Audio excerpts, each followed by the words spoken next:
Regardez le ministère des frères Branham. 3 poules. La première poule, la guérison divine. La deuxième poule, la prophétie, le discernement des pensées. La troisième poule, l'ouverture de la parole. Les mystères révélés. Le ministère des frères Branham, c'est 3 poules.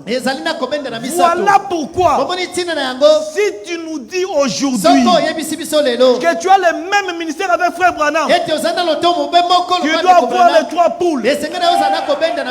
Frère Branham ne priait pas seulement pour les malades, mais il pouvait toucher les malades comme ça et connaître la maladie.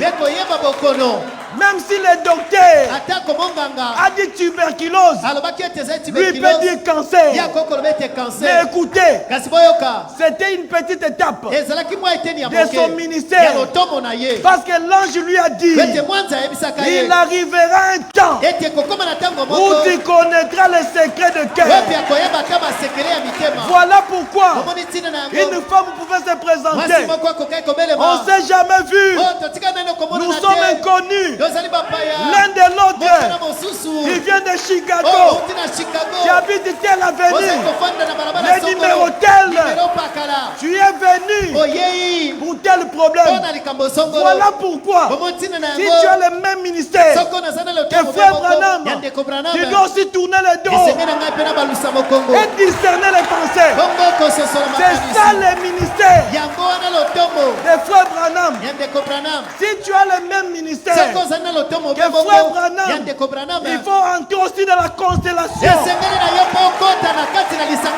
Regardez le 7e ange qui détenait le 7e sceau. La chose pour laquelle je me suis toujours posé la question est descendre, ouvrir la parole. Si tu ne fais pas ça, tu n'as pas le même ministère que frère Branham. Parce que le ministère de frère Branham, c'était le mystère révélé, l'ouverture de la parole. Frère Branham dit que le miracle, c'est secondaire. Parce que derrière chaque signe, il y a la voix. Et le signe est moins important que la voix. Le signe, c'est pour attirer l'attention, pour que la parole puisse sortir. Remarquez une chose, quand les prophètes tenaient les gens par la main, ils priaient pour les malades. Même les catholiques étaient contents. Ils disaient frère Branham, les protestants, ils étaient contents.